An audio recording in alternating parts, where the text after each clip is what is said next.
എല്ലാം എനിക്ക് ഭയങ്കര സന്തോഷമാണ്. കാരണം വേറെ ഒന്നുമല്ല, ഞാൻ 2000 ഈ സിനിമ കണ്ടപ്പോൾ എനിക്ക് ഭയങ്കരമായിട്ട് ഇഷ്ടപ്പെട്ടു. പക്ഷെ അപ്പോൾ വിഷമം തോന്നി. കാരണം ഞാൻ കണ്ടത് തിരുവനന്തപുരം അജന്തയിൽ നിന്നാണ്. എന്നു പറഞ്ഞാൽ ക്രിസ്മസ് സീസൺ ആയിരുന്നു.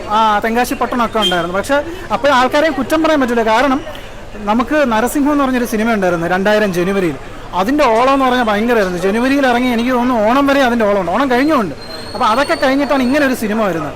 ആ സമയം സത്യം പറഞ്ഞാൽ ഇതിൻ്റെ അണിയറക്കാർ കറക്റ്റ് പ്രൊമോഷനൊന്നും ചെയ്തിട്ടില്ല. ഇതൊരു ഹൊറർ സിനിമയാണെന്ന് ആർക്കും അറിയില്ല. ഞാനൊക്കെ തിയേറ്ററിൽ കണ്ടപ്പോൾ ഞെട്ടിപ്പോയി. കാരണം ഭയങ്കര വെറൈറ്റി പടമായിരുന്നു ആ സമയം.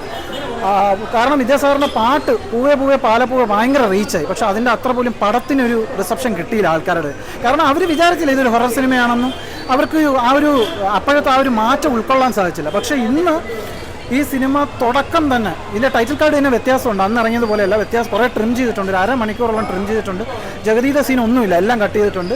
പിന്നെ മോഹൻലാലിന് ഇതിലൊരു സീനുണ്ട്, ലോറി പിടിക്കാൻ പോകുന്ന ഒരു ആക്ഷൻ, അതൊക്കെ കട്ട് ചെയ്തിട്ടുണ്ട്. അതായത് അൺവാണ്ടഡ് ആയിട്ടുള്ള സീൻസ് കുറച്ച് സിനിമയുടെ ഫീലിങ്ങിന് മൊത്തം എന്താണ് ആവശ്യം അതാണ് കറക്റ്റ് സിനിമയിൽ ചെയ്തേക്കാം. അത് ഭയങ്കര കിടിലമായിട്ട് എനിക്ക് തോന്നി. 2.25 മണിക്കൂർ എങ്ങാണ്ടേ ഉള്ളൂ സിനിമ. അപ്പം ഇന്ന് ഈ സിനിമ എന്തൊരു മഹാനുഭാവി പാട്ടിട്ടപ്പോൾ തിയേറ്ററിൻ്റെ ഒരു വൈബുണ്ട്.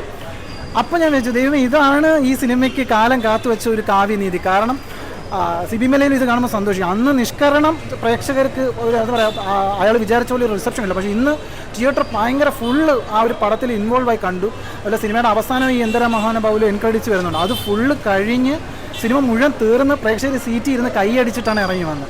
അപ്പോഴും അത്രയധികം മനസ്സിലായി ഇന്ന് ഫുൾ ഹൗസ് ഈ സിനിമ കാണാൻ അത്രയും താല്പര്യമുള്ളവരാണ് ഇന്ന് വന്ന് കണ്ടിരിക്കുന്നത്. നിങ്ങൾക്ക് ദേവദൂതന് ഇഷ്ടമാണെങ്കിൽ ഉറപ്പായിട്ട് ഇത് തിയേറ്ററിൽ കണ്ടുപോകണം. എന്ന് പറഞ്ഞാൽ അത്രയും കിടില എക്സ്പീരിയൻസ് ആണ്.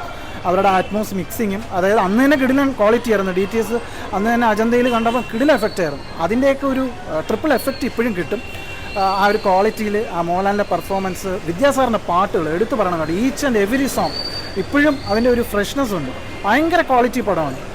ഈ റീ റിലീസിൻ്റെ ഒരു കാലഘട്ടമാണ്. പ്രത്യേകിച്ച് മോഹൻലാലിൻ്റെ സ്പടികം ഇപ്പോൾ ഇത്. പിന്നെ ഈ സിനിമയ്ക്ക് ഒരു ബോണസ് എന്ന് പറഞ്ഞാൽ ഈ സിനിമയുടെ തുടക്കത്തിൽ മണിച്ചിത്രത്താഴിൻ്റെ ട്രെയിലർ കാണിക്കും. ആ ട്രെയിലർ യൂട്യൂബിലൊന്നും വന്നിട്ടില്ല, ടീസർ മാത്രമേ വന്നിട്ടുള്ളൂ. ട്രെയിലർ അതും ഒരു ഭയങ്കര സന്തോഷമുള്ളൊരു ഫീലാണ്. അപ്പം നമുക്ക് ഈ സിനിമ കണ്ടിറങ്ങുമ്പോൾ ഭയങ്കര ഫീലായിരിക്കും. ഒരുപാട് പേർക്ക് ദേവദൂതന് ഇഷ്ടമാണ്. കാരണം കാലം തെറ്റി ഇറങ്ങിയ സിനിമ എന്നൊക്കെ പറയാമെങ്കിലും ഇപ്പോൾ ആ സിനിമയ്ക്കൊരു വേറെ റിസപ്ഷൻ ആൾക്കാർ കൊടുക്കുമെന്ന് ഞാൻ വിശ്വസിക്കുന്നു. അതിനൊരു ഉത്തമ ഉദാഹരണമാണ് ഫുൾ ഹൗസ്.